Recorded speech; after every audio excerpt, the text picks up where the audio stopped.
वाणी चल रही थी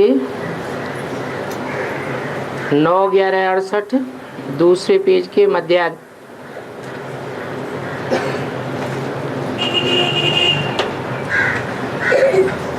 बात चल रही थी एक बाप के सिवाय दूसरी कोई तरफ बुद्धि न जाए, इसमें बड़ी मेहनत की बात है। सिर्फ एक बाप की ही याद रहे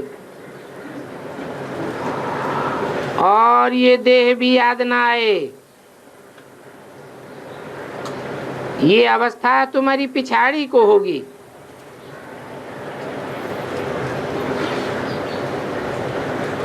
अभी दिन प्रतिदिन जितना याद की यात्रा को बढ़ाते रहेंगे उसमें तुम्हारा कल्याण ही है। जितना याद में रहेंगे उतना ही तुम्हारी कमाई होगी।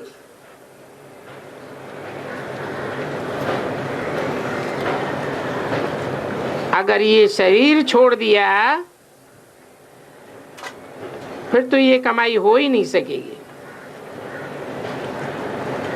जाकर के छोटा बच्चा बनेंगे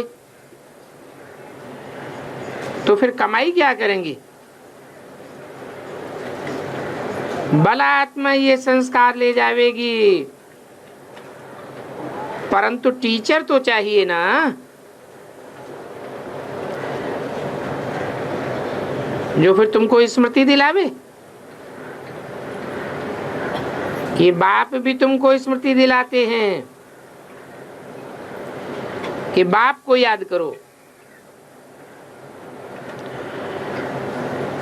ये बात सिवाय तुम्हारे और कोई को पता नहीं है कि एक बाप की याद से ही हम पावन बनेंगे। वो तो गंगा स्नान को ही ऊंच मानते हैं।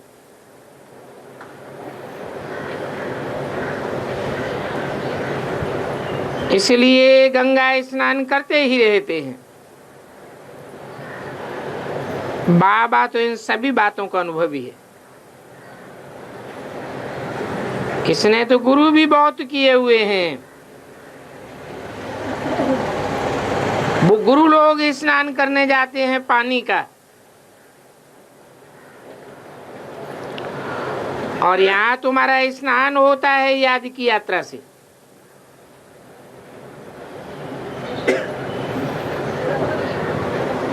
सिवाय बाप की याद के तुम्हारी आत्मा पावन नहीं बन सकती। इसका नाम ये योग अर्थात याद की यात्रा। ज्ञान को स्नान नहीं समझना है, ये योग का स्नान है। ज्ञान तो पढ़ाई है,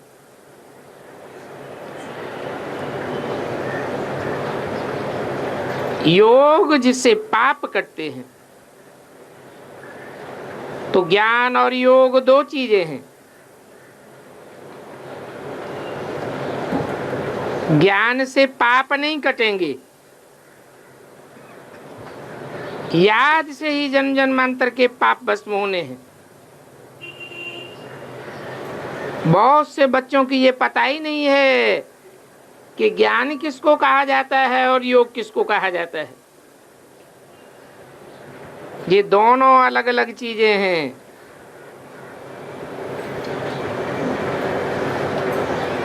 पूछते हैं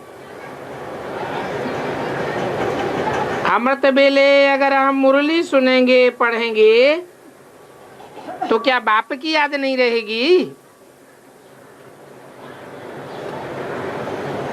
बाप तो कहते हैं इस याद की यात्रा से ही तुम पावन सतो प्रधान बनेंगे। और बाप बहुत अच्छी रीति समझाते हैं। मीठे मीठे बच्चों, इन बातों को अच्छी रीति समझो, भूलो नहीं। क्योंकि इस याद की यात्रा से ही तुम्हारे जन्म जन्मांतर के पाप कटेंगे। बाकी ज्ञान तो पढ़ाई है,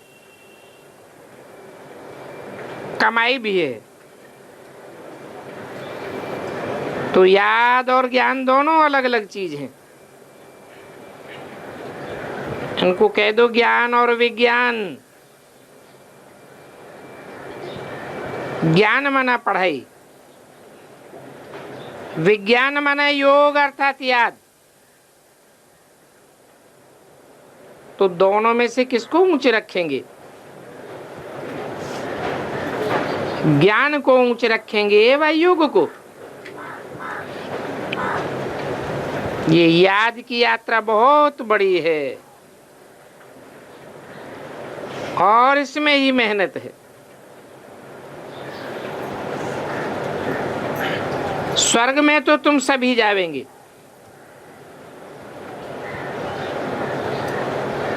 सत्युग त्रेता स्वर्ग, त्रेता स्वयं ही स्वर्ग है।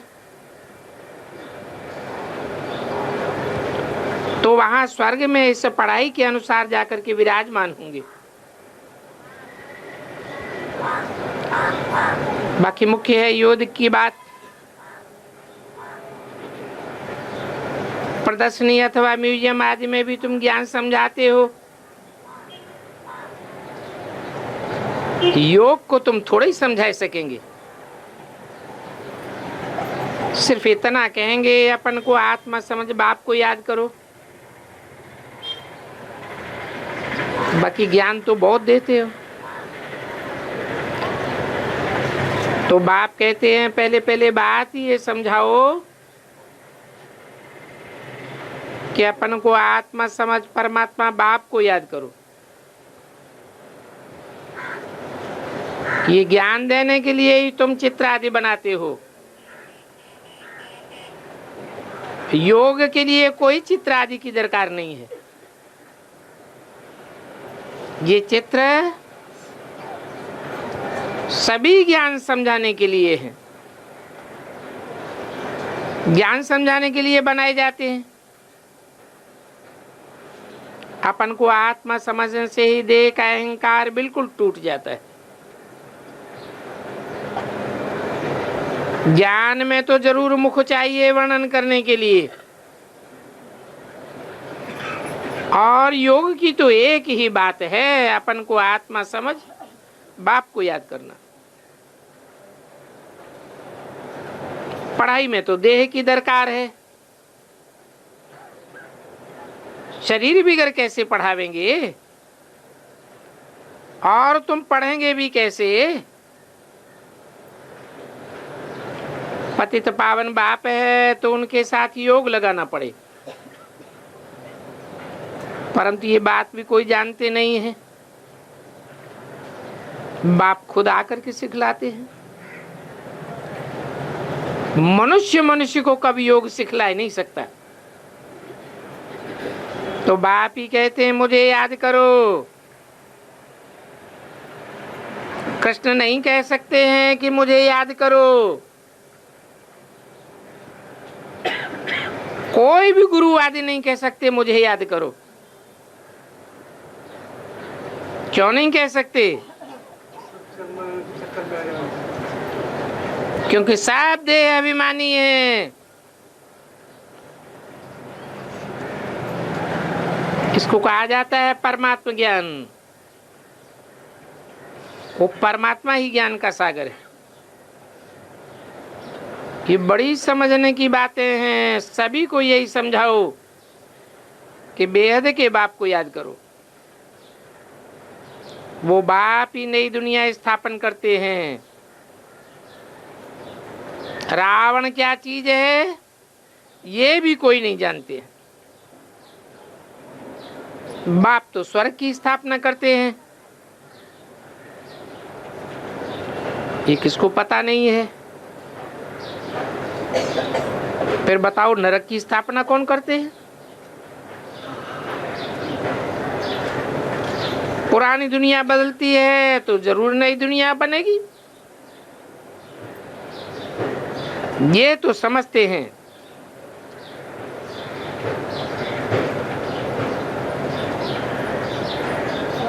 कि अभी हजारों वर्ष अजन पड़े हुए हैं, और जब हजारों वर्ष पड़े हुए हैं तो सतयुग में जाने की तांत ही क्यों करें? वो तो ये समझते ही नहीं कि नई दुनिया स्थापन होनी है। तो हम भगवान को याद करें, उनके तो ध्यान में भी नहीं है, तो वो ख्याल ही क्यों करेंगे? वो भगवान को याद ही क्यों करें? तो ये भी तुम जानते हो, परमपिता परमात्मा शिव भगवान तो एक ही है। उनको हमेशा कहते हैं ब्रह्मा देवताय नमः, विष्णु देवताय नमः, फिर पिछाड़ी में कह देते हैं शिव परमात्मा ही नमः।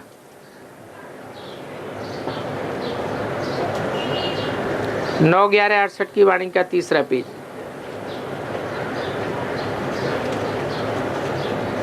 तो पिछाड़ी में जो शिव परमात्मा ही नमः कहते हैं, उसमें ऊंचते ऊंच कौन हुआ? वो ऊंचते ऊंच क्या है ये भी नहीं समझते।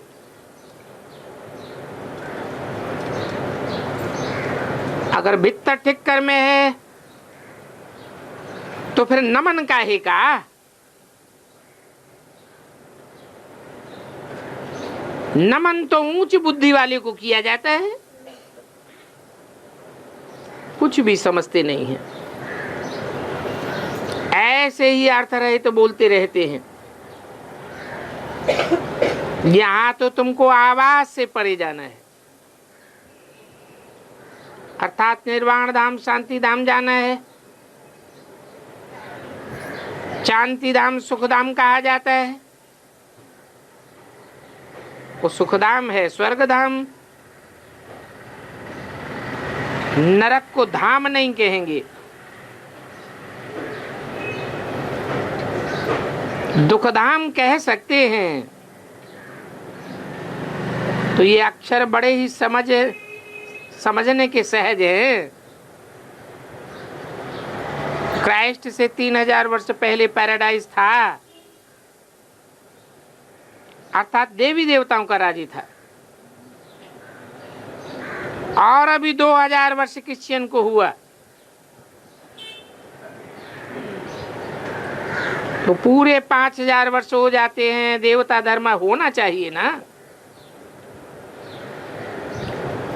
अभी मनुष्यों की बुद्धि कुछ भी काम नहीं करती है।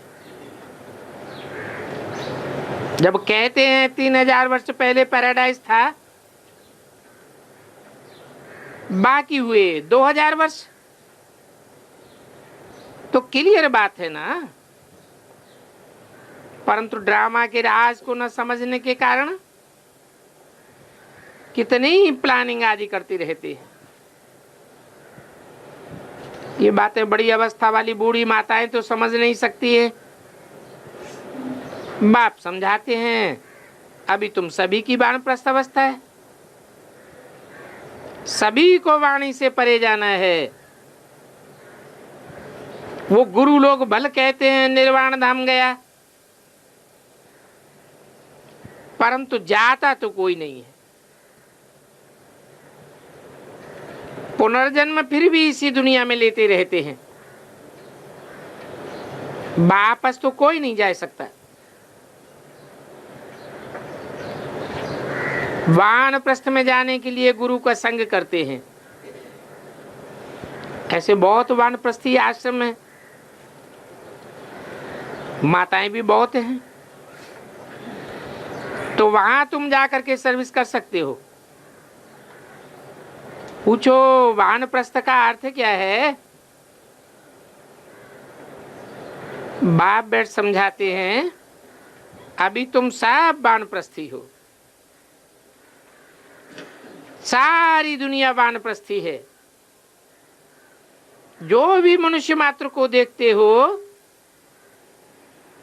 इन आंखों से देखते हो, वो सभी वानप्रस्थी हैं। सर्व का सदगति दाता एक सदगुरु आया हुआ है और सभी को जाना ही है। बाकी जो अच्छी रीति पुरुषार्थ करते हैं वो अपना ऊंच पद पाए लेते हैं। इसको कहा जाता है कयामत का समय। कयामत के अर्थ को भी वो लोग नहीं समझते हैं। तुम बच्चों में भी नंबरवार हैं जो समझते हैं। ये बड़ी ऊंची मंजिल है। तो सभी को समझाना है कि अभी सभी को घर जरूर जाना है। सभी आत्माओं को वाणी से परे जाना है। फिर से पाठ रिपीट करेंगे। परंतु बाप को याद करते करते जावेंगे तो जरूर ऊंचे पद पावेंगे। दैवी गुण भी धारण करने हैं। कोई भी गंदा काम, चोरी चकारी आदि नहीं करनी चाहिए। तुम पुण्यात्मा बने ही हो योग से। ज्ञान से कोई पुण्यात्मा नहीं बनते हैं। आत्मा तो पवित्र चाहिए ना। शांति धाम में पवित्र आत्माएं ही जा सकती हैं। वहां तो सभी पवित्र आत्माएं रहती हैं। अभी भी सभी आत्माएं आती रहती हैं। अभी बाप कहते हैं कि 8 वर्ष के अंदर बाकी जो भी रहेंगे वो सब यहां आते रहेंगे।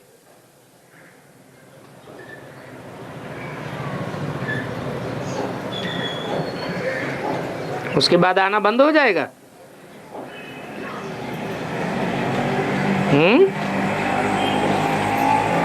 68 की वाणी है।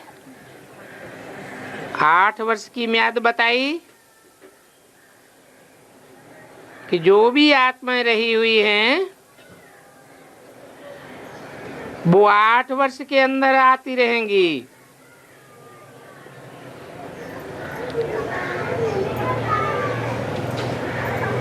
तो 8 वर्ष के बाद आत्माओं का आना बंद हो गया क्या?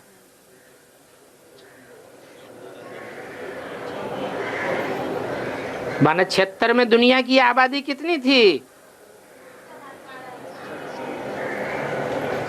हैं?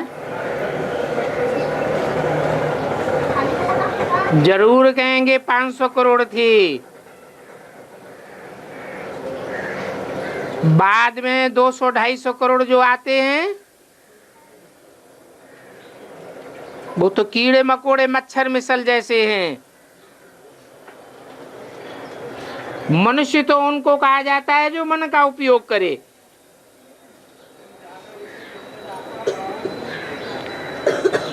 तो तुम बच्चों को आत्मिक स्थिति बनाने के लिए याद की यात्रा में बहुत रहना है। यहाँ आने से तुमको आत्मिक स्थिति में रहने में मदद अच्छी मिलेगी।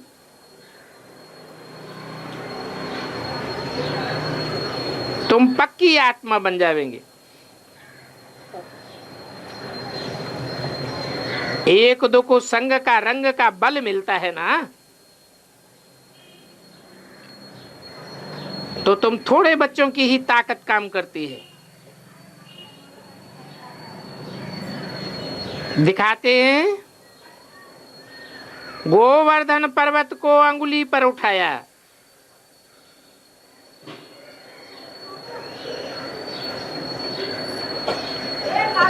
तुम्हें गौएं कहो, गोप गोपियां कहो, सत्य की देवताओं को गोप गोपियां नहीं कहेंगे।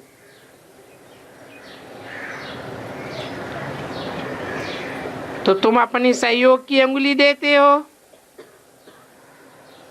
आयरन एज दुनिया को गोल्डन एज बनाने के लिए, अर्थात नरकवासी को स्वर्गवासी बनाने के लिए। तो तुम एक बाप के साथ बुद्धि का योग लगाते हो। योग से ही पवित्र बनना है। इन बातों को भूलना नहीं है।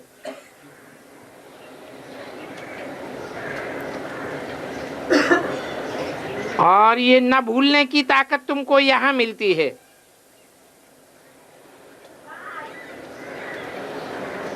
बाहर की दुनिया में तो आसुरी मनुष्यों का संग रहता है,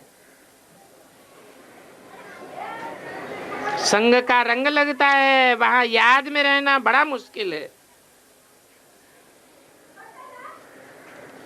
बाहर की दुनिया में तुम इतना अडोल नहीं रह सकेंगे जितना यहां रह सकते हो।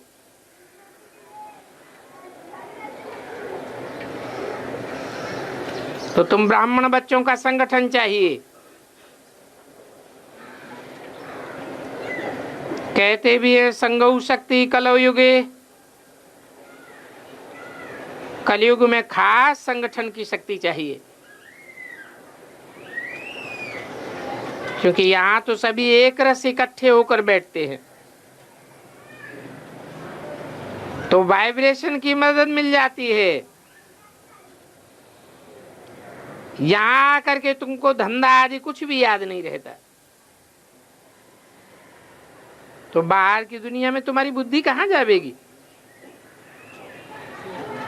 बाहर में तो धंधा आदि घर बार जरूर खींचेगा, यहाँ तो कोई धंधा नहीं। तो यहाँ वायुमंडल बहुत अच्छा शुद्ध रहता है। ड्रामा अनुसार कितना दूर पहाड़ी पर तुम आकर के बैठे हो और तुम्हारे सामने तुम्हारा यादगार भी खड़ा हुआ है।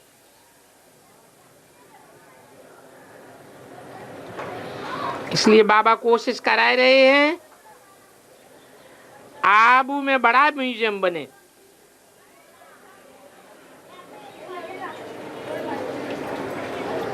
यहाँ तुम्हारा यादगार भी एक्यूरेट खड़ा है, जहां ऊपर में स्वर्ग दिखाया गया है।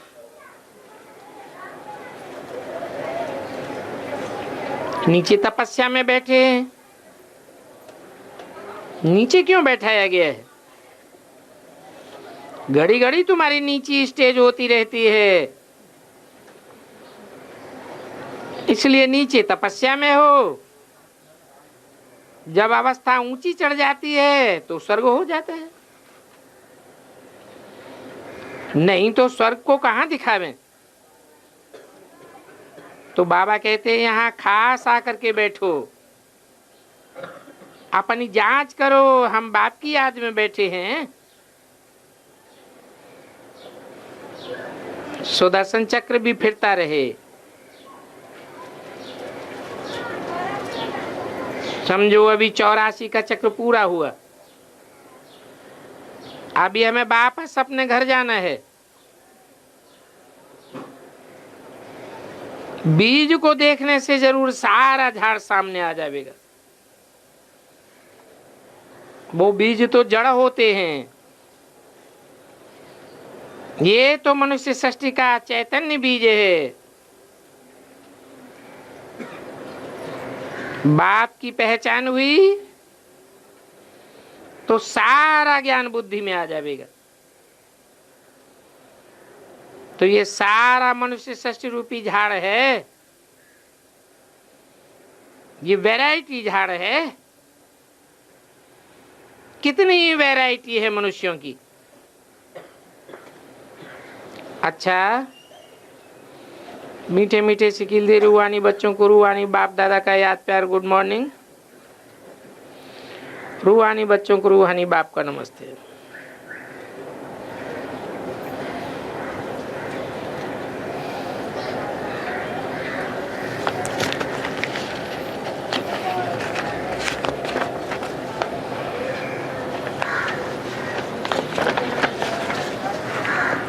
एक छोटा सा रात्रि क्लास है 8/11/68 का। सतयुग में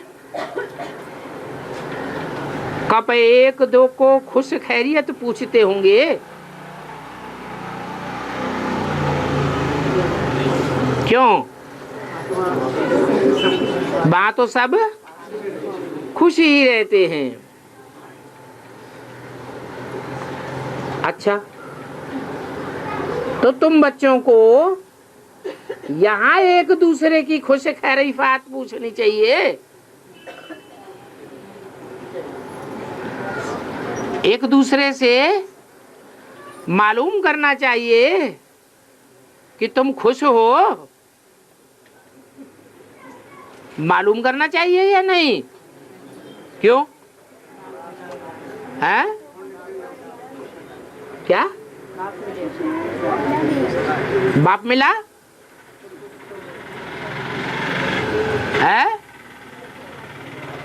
अरे बाप मिला तो सब कुछ मिला। तो फिर पूछते तो नहीं है कोई? है?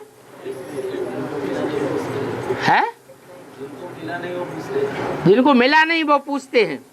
माने कभी मिल जाता है, कभी नहीं मिलता है। क्योंकि बाप के पास रहना, बाप के साथ रहना, ये तो बहुत ऊंची बात है। देवताएं तो फिर भी देवताओं के साथ रहते हैं। देवताएं कोई इतने ऊंचे नहीं होते हैं जितना ऊंचे ऊंच बाप। तुम जानते हो, हम तो जन्म जन्मांतर सदा सुखी रहेंगे। भविष्य 21 जन्मों के लिए हम सदा सुखी हो जाएंगे, क्योंकि बाप से अभी हम सदा सुख का वर्षा ले रहे हैं। तो जिनको बेहद का बाप मिला है, उससे जास्ती खुशी और क्या होगी। परंतु क्या है? माया भी मिलती रहती है, बाप भी मिलता रहता है, तो माया के कारण इतनी खुशी नहीं रहती है।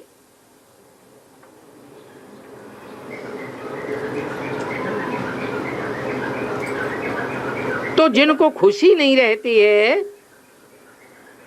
उनके लिए कहेंगे उन जैसा दुखी कोई नहीं। ऐसी ऐसी फीलिंग आ जाती है। नहीं तो बाप के पास तो सभी सुख होनी चाहिए, रंज आदि की कोई बात ही नहीं होनी चाहिए।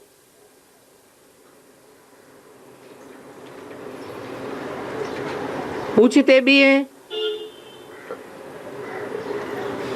हेवनली गॉड फादर मिला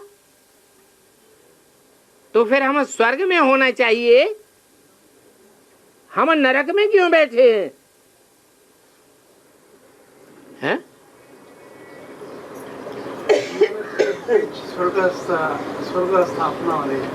स्वर्ग स्थापना हो रही तो स्वर्ग में अच्छी बात है ना। है नरक के बीच में बैठे हैं, नरक के बीच में स्वर्ग की स्थापना होती है। तो संग का रंग किसका लगेगा? बाप का संग रंग बहुत लगता है, औरों का संग रंग नहीं लगता इतना। तो माया ऐसी आती है जो अति सुखी को भी अति दुखी बनाई देती है। इसका कारण क्या है? कुछ कारण भी तो होगा, है? कारण है निश्चय में कमी।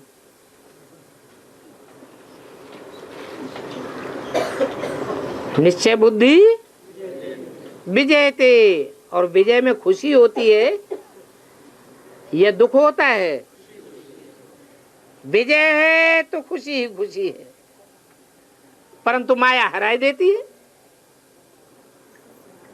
जो संशय बुद्धि होते हैं तो क्या समझे है? संशय बुद्धि होते हैं तो समझो उन जैसा दुखी कोई भी नहीं। ये दुनिया भी ऐसी है। जो बेहद का बाप, जिसको पतियों का पति कहा जाता है,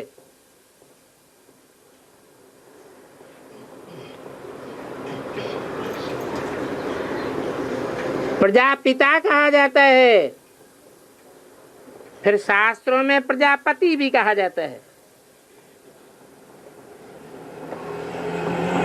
बाप कहते हैं विश्वपति, उनको ही नहीं जानते हैं। नहीं जानते हैं तो निश्चय बुद्धि कहें या निश्चय बुद्धि? संशय बुद्धि हो जाते हैं। नहीं तो निश्चय बुद्धि को बाकी क्या चाहिए? हम भगवान के बच्चे हैं?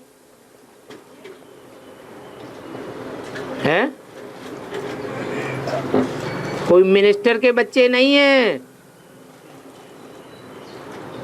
मिनिस्टर के बच्चों को भी देखो कितना नशा रहता है। राजाओं के बच्चों को कितना नशा रहता है, और महाराजाओं के बच्चों को और भी जास्ती नशा रहता है। और यहाँ तो राजाओं का राजा बनाने वाला बाप आया हुआ है। उनसे ऊंच तो कोई हो ही नहीं सकता दुनिया में।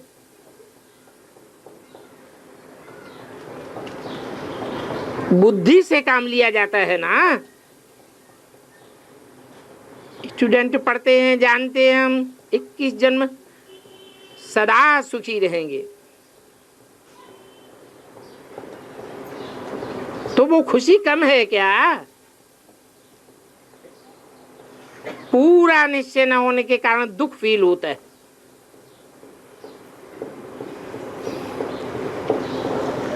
नहीं तो मनुष्य को और क्या चाहिए? गाया भी जाता है, पाना था सो पा लिया, बाकी क्या चाहिए?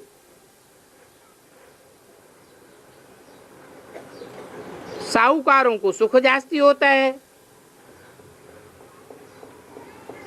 यहाँ तो ये दुनिया है ही दुखों की। बाप कहते हैं साहूकारों को इतना सुख नहीं होता है जितना भी संगम युग में तुम गरीबों को सुख होता है। नहीं समझते हैं तो आगे चल करके समझ जावेंगे।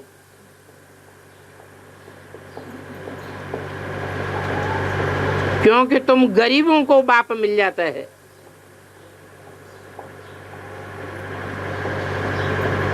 परंतु माया तुम्हारे संशय को उड़ाए देती है। नहीं तो तुमको अथाह सुख मिल जाना चाहिए।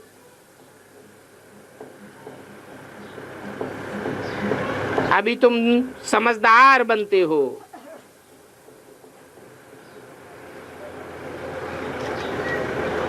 यहाँ क्वीन का वजीर है तो वो समझदार होगा ना, तब तो क्वीन को भी राय देते हैं। वहां नई दुनिया में तो राजाओं में इतनी ताकत होती है जो वजीर आदि की कोई दरकार नहीं रहती।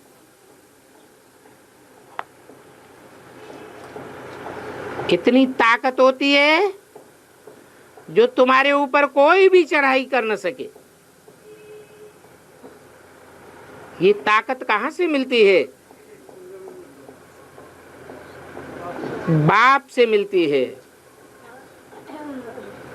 परंतु संशय बुद्धि को ताकत धूर भी नहीं मिलेगी।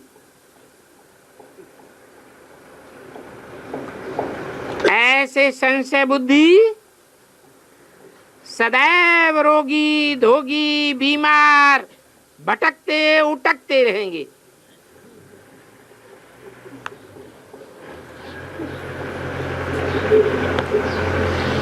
याद का बल ही नहीं है। जो दुख दूर हो जाए। कई तो ऐसे हैं जो मम्मा को ही याद करते रहते।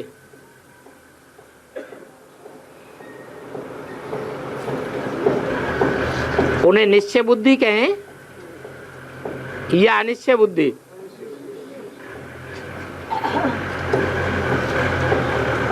ऐसे संशय बुद्धि भी विनश्यंती हो जाएंगी।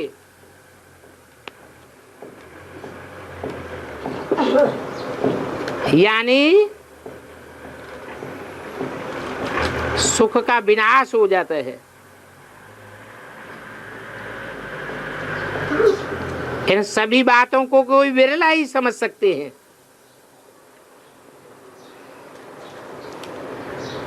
ऐसे तो बाबा है न ब्रह्मा का फोटो भी नहीं निकालने देते।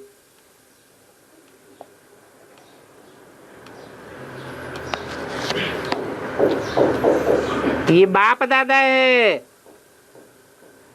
ये तो समझ की बात है ना। बाप खुद कहते हैं माँ बेकम याद करो।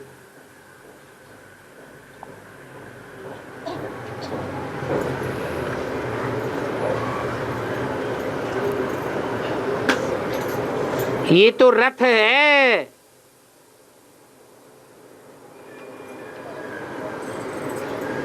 इस रथवान को भी एक बाप को याद करना है। माम एकम याद करना है। तो इनका फोटो आदि निकालना भी बेकायदे है। क्यों है? अरे मम्मा का चलो छोड़ दो, नहीं याद करेंगे, नहीं फोटो निकालेंगे। ब्रह्मा का फोटो निकालना क्यों बेकायदे है? हैं? पुरुषार्थी है। फिर नान पुरुषार्थी कौन है? शिव को याद कर रहे हो। हैं? वो भी शिव को याद कर रहे हैं। शिव को याद कर रहे? शिव बाबा को याद कर रहे? ब्रह्मा बाबा भी शिव बाबा को याद कर रहे? बाबा को बाबा किसे कहा जाता है? फिर कौन सा साकार और निराकार है जिसको ब्रह्मा बाबा याद कर रहे?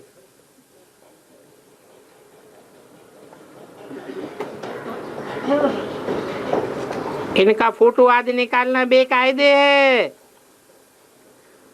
परंतु बच्चे अभी ज्ञान में कच्चे हैं।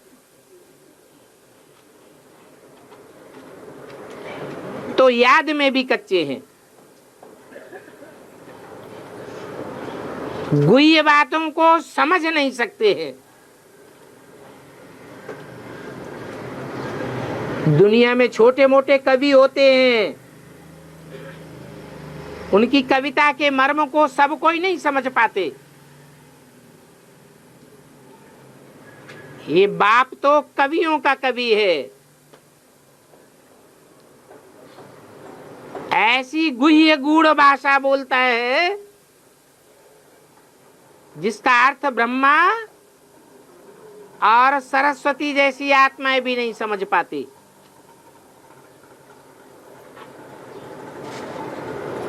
बाप खुद आकर के ज्ञान की गुह्यता बताते हैं। बाप के सिवाय और कोई बाप का परिचय दे भी नहीं सकता।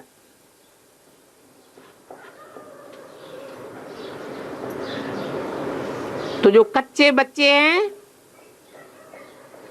वो ऐसी ऐसी फोटो की बातें करते रहते हैं।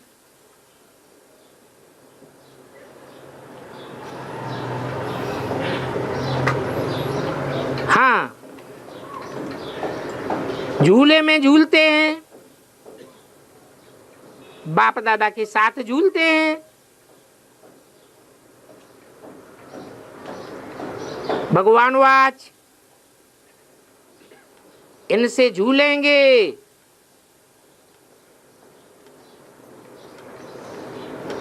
तो वहां भी झूलेंगे, परंतु झूलेंगे तब जब निश्चय बुद्धि होंगे।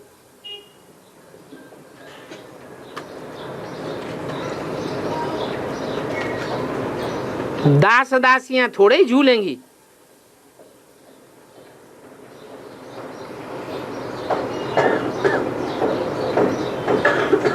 वो तो इन ज्ञानी की गुह्य बातों से बहुत दूर रहते हैं। ये बहुत बहुत समझने की बातें हैं। अभी जबकि सचखंड की स्थापना होती है तो तुम बच्चों को झूठ कब नहीं बोलना चाहिए,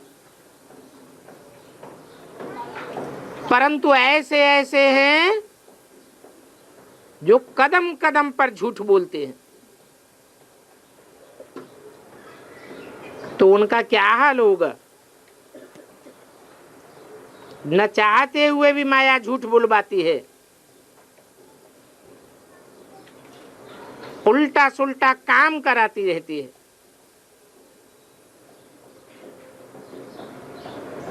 तो उनको बेबी बुद्धि कहेंगे।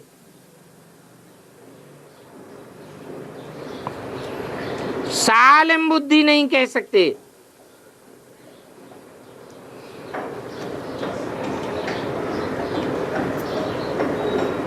ब्रह्मा भोजन की भी बहुत महिमा है।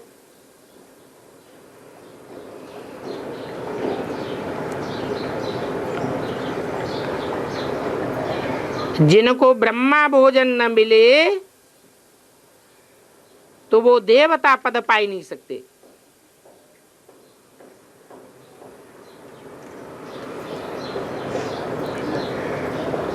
ये सभी समझने की बातें हैं।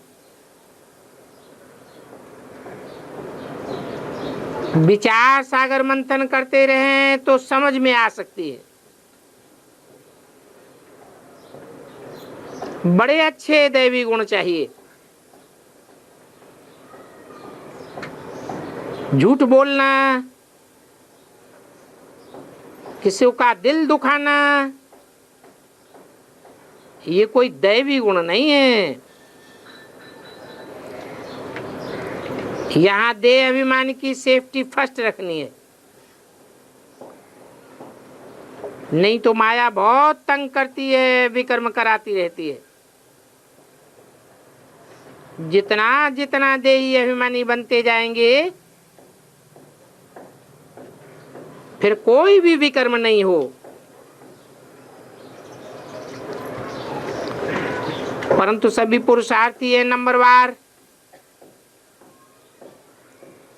शरीर को तो देखना नहीं है। दधीच ऋषि मिसल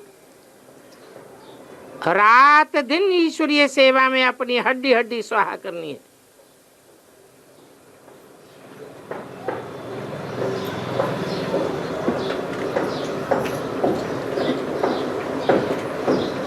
सेवा कराने के लिए कोई के पांव नहीं पड़ना है।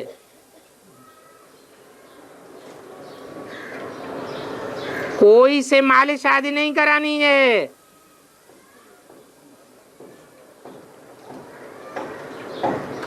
भक्ति आदि कुछ भी करेंगे तो कोई फल मिलने वाला नहीं है। अभी बाप समझाते हैं भक्ति में तो कुछ भी नहीं मिलता। नहीं मिलता है तब तो बाप को पुकारते हैं। आगे चल के देखना,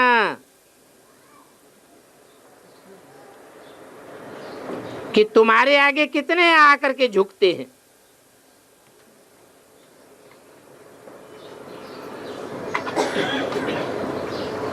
तब सब कहने लग पड़ेंगे इनमें तो ईश्वर की वाणी भरी पड़ी है। अच्छा, मीठी मीठी रूहानी बच्चों को रूहानी बाप दादा का याद प्यार गुड नाइट। रूहानी बच्चों को रूहानी बाप का नमस्ते। ओम शांति।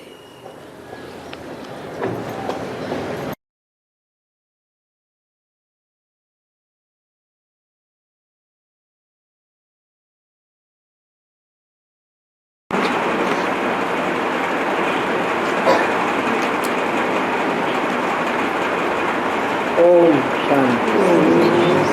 एक छोटा सा रात्रि क्लास है।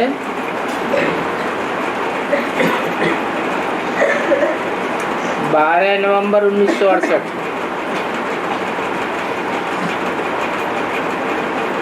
कहाँ बैठे हो?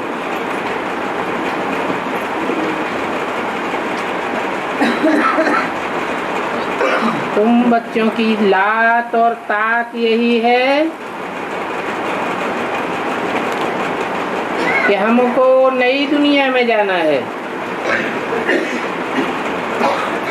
और ये भी बच्चे जानते हैं कि हम 5000 वर्ष पहले व कल पहले मिसल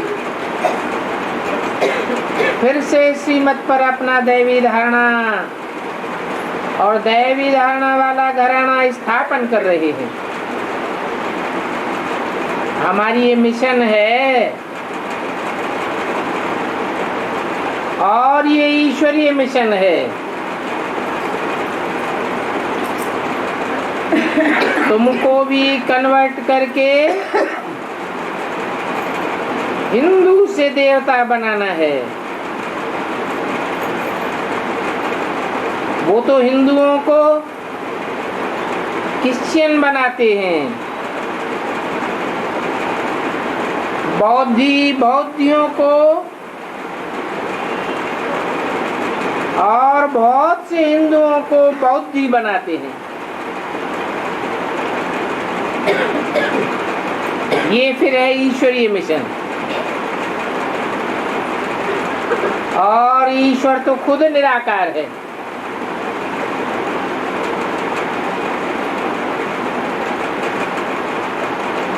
उनकी मिशन है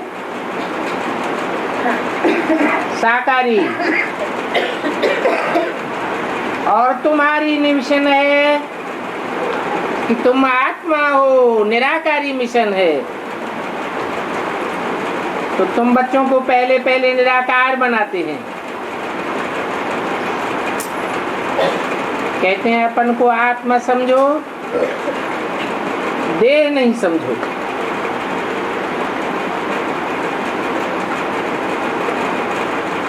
बताने वाला है खुद सुप्रीम परमात्मा और तुम हो आत्मा।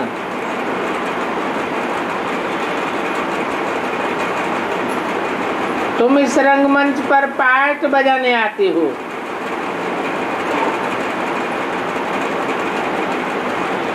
वो परमपिता परमात्मा सदैव कहाँ रहते हैं? परमधाम में रहते हैं, इसलिए उनको परमात्मा कहा जाता है।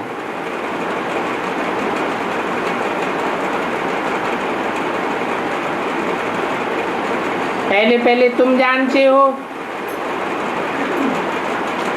कि हम घर जाएंगे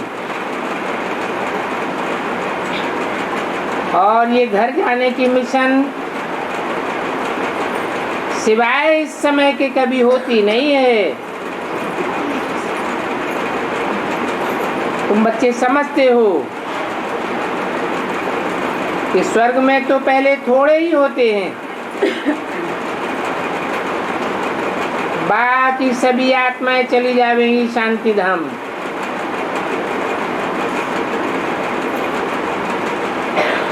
तुम सतयुग से लेकर के कलयुग अंत तक पार्ट बजाते हो। सारी आत्माएं तो इतना ऑलराउंड पार्ट नहीं बजावेंगी। पहले तुम भी पुरानी दुनिया में थे, अभी तुम संगम पर हो। वास्तव में तो अभी सारी दुनिया संगम पर है। आज नहीं तो कल संगम में जरूर आवेंगे, क्योंकि है ही संगम का समय। परंतु उन दुनिया वालों को, विचारों को पता नहीं है, और तुम तो जानते हो ये आत्मा और परमपिता परमात्मा का संगम है।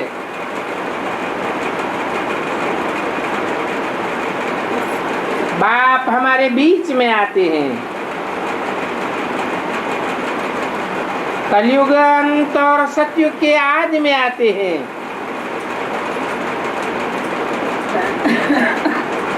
तो अभी तुम समझते हो कि पुरानी दुनिया का विनाश और नई दुनिया की स्थापना होनी है। तो ये संगम है तो सभी के लिए, परंतु तुम जानते हो, सभी नहीं जानते हैं, क्योंकि वो सभी हैं आसुरी मत पर और तुम हो ईश्वरीय मत पर। तुम जानते हो नई दुनिया बदल रही है। पहले पुरानी दुनिया थी और बाप ही संगम युग पर चेंज करने के लिए आते हैं। तो अभी पुरानी दुनिया पूरी हो, नई दुनिया होनी है। तुम बच्चे नई दुनिया के लिए अपनी राजधानी स्थापन कर रहे हो। ब्राह्मण ही अपने लिए नई दुनिया स्थापन करते हैं। अभी हम सो ब्राह्मण हैं। पास्ट में क्या थे? कहेंगे शूद्र। दुनिया तो वो ही है। अभी तुम संगम युग पर हो, तो जानते हो कि नई दुनिया स्थापन हो रही है। नई दुनिया में 2 युग होते हैं देवी देवताओं के, एक सतयुग और दूसरा त्रेता।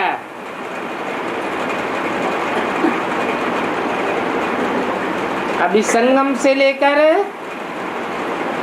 त्रेतांत तक मुख्य 3 धर्म की स्थापना होती है। ये ब्राह्मण धर्म है फाउंडेशन। ब्रह्मा द्वारा फाउंडेशन पड़ता है ब्राह्मण धर्म का। जो सतयुग में देवता और त्रेता में क्षत्रिय बनते हैं। फिर द्वापर युग से इस्लामी, बौद्ध, क्रिश्चियन। तो ये बातें तुम बच्चे जानते हो।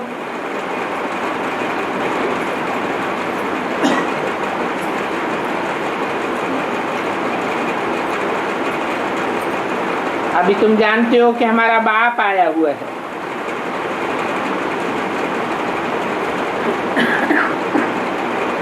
ये झंडे वाला बाप है।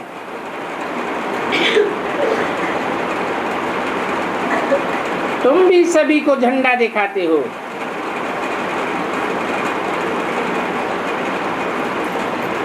इस झंडे में बाप है, रास्ता बताने वाला।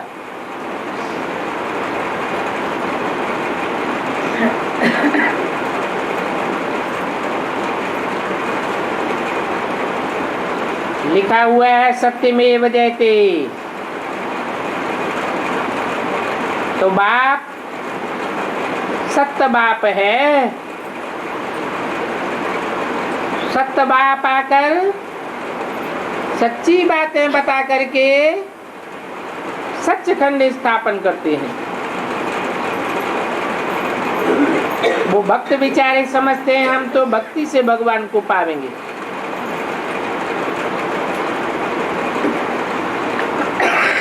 परंतु बेचारे भक्ति करते करते और ही नीचे गिरते जाते हैं। समझते हैं भगवान हमको कब मिलेगा, जब मिलेगा तो मुक्ति देंगे। परंतु ये नहीं जानते हैं कि भक्ति में दुख है, ज्ञान में सुख है। ज्ञान एक बाप से आता है, भक्ति अनेक गुरुओं से आती है। तो कहेंगे कि रावण से आती है, इसलिए रावण को 10 सिर दिखाते हैं, 10 मतों वाला। वो भक्त इन बातों को कोई जानते नहीं है।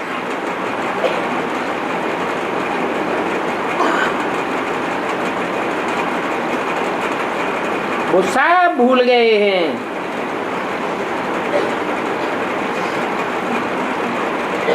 इस जन्म को भी भूल गए तो आगे पीछे के जन्म को भी भूल गए। तुमको तो आज मध्यंत 7 का पता पड़ गया। तुम जानते हो हम ऑलराउंड पार्टनरी हैं। अच्छा, ओम शांति।